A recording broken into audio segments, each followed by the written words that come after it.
আসসালামু আলাইকুম সবাইকে।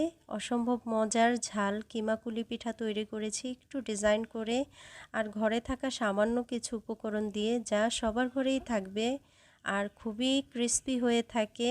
ভেতরটাও কিন্তু খুবই সুন্দর, একদমই কিমাটা পারফেক্টভাবে হয়েছে আর উপরটাও একদমই ক্রিস্পি হয়েছে। তো চলুন দেখা যাক যা যা লাগছে।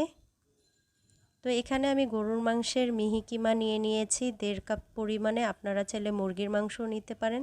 তো একটা বড় সাইজের পেঁয়াজ কুচি দিয়ে দিচ্ছি আর আদা রসুন বাটা 1 চামচ আর পরিমাণ মতো লবণ দিয়ে দিচ্ছি আর ভরে 1 চামচ পুরা সাদা গোলমরিচের গুঁড়া দিয়ে দিচ্ছি। এটা স্বাদটা খুবই ভালো আসে।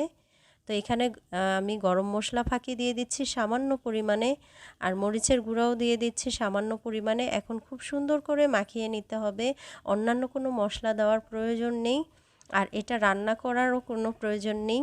তো এখানে আমি 1.5 কাপ পরিমাণে আটা নিয়ে নিচ্ছি, আপনারা ময়দাও নিতে পারেন, আজকে আমি আটা দিয়ে তৈরি করছি। তো এখানে পরিমাণ মতো লবণ দিয়ে দিচ্ছি আর দিচ্ছি রান্নার তেল 3 চামচ পরিমাণে। এখন হাত দিয়ে খুব সুন্দর করে এটা একটু মাখিয়ে নিব, একদমই একটু সময় নিয়ে সুন্দর করে মাখিয়ে নিতে হবে। আর দিয়ে দিচ্ছি কুসুম গরম পানি। তো কুসুম গরম পানিটাই দিতে হবে, একদম অতিরিক্ত গরম দেওয়া যাবে না আর একদমই ঠান্ডাও দেওয়া যাবে না।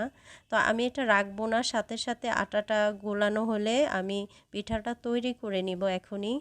তো আপনারা চাইলে কিমাটা কিন্তু রান্না করে নিতে পারেন আলাদা, কিন্তু আমি যেহেতু মিহি কিমা নিয়েছি তো রান্নার প্রয়োজন নেই, এমনিতেই সেদ্ধ হয়ে যাবে। তো আমি ছোট সাইজের 2টা রুটির মতো তৈরি করে নিচ্ছি। তো আপনারা দেখেই বুঝতে পারছেন আশা করি। তো একটু ডিজাইন করে নিচ্ছি, দেখেন একটা সাইড থেকে এভাবে লম্বাটে করে কেটে নিচ্ছি তো একটা ছুরির সাহায্যে। তো আবার একটু ফাঁকা রেখে আবার একটু কেটে নিচ্ছি। তো এখানে আমি কিমা দিয়ে দিয়েছি একটা রুটির ভিতরে। তো মুখটা একটু সিল করে দিচ্ছি, মানে হালকা করে সিল করে দিচ্ছি, আপনারা চাইলে একটু পানি দিয়ে নিতে পারেন। তো এখন মাঝখানে বরাবর আমি এই পিঠাটা বসিয়ে নিব, দেখেন একদম মাঝ বরাবর বসিয়ে নিয়েছি। তো এখন 2 সাইড থেকে একটু উঠিয়ে আমি একটু চাপ দিয়ে ধরে নিচ্ছি, তারপর আমি হাতে উঠিয়ে এটা কিমা পিঠার ডিজাইনটা তৈরি করছি। আপনারা চাইলে যে কোনো ডিজাইন তৈরি করে নিতে পারেন। তো এই ডিজাইনটা ভাজার পরে খুবই সুন্দর হয়, উপর সাইডটা অনেক ক্রিস্পি হয়।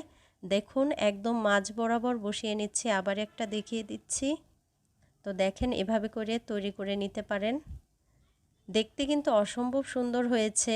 আপনারা চাইলে নতুন অতিথিদের সামনে এটা পরিবেশন করতে পারেন, আশা করি খুব ভালো হবে। আর এখানে আমি তেল দিয়ে দিয়েছি পরিমাণ মতো গরম। তো এখানে একদমই চুলার আঁচটা কিন্তু কমিয়ে রাখতে হবে, প্রায় 12 থেকে 15 মিনিট সময় লাগবে, আস্তে আস্তে কিন্তু ভাজা হবে, একদমই লো আঁচে ভাজতে হবে, তাহলেই উপর সাইডটা খুব সুন্দর ক্রিস্পি হবে আর ভিতরটাও সিদ্ধ হয়ে যাবে। তো একদমই ভাজা হয়ে গেছে, আমি এটা নামিয়ে নিচ্ছি। তো যে কোনো সসের সাথে বা এভাবেই পরিবেশন করতে পারেন। আমার এই ভিডিওটা ভালো লাগলে প্লিজ আমার চ্যানেলটা সাবস্ক্রাইব করবেন, পাশে থাকা বেল আইকনটি ক্লিক করে দিবেন, ছোট্ট একটা লাইক দিবেন।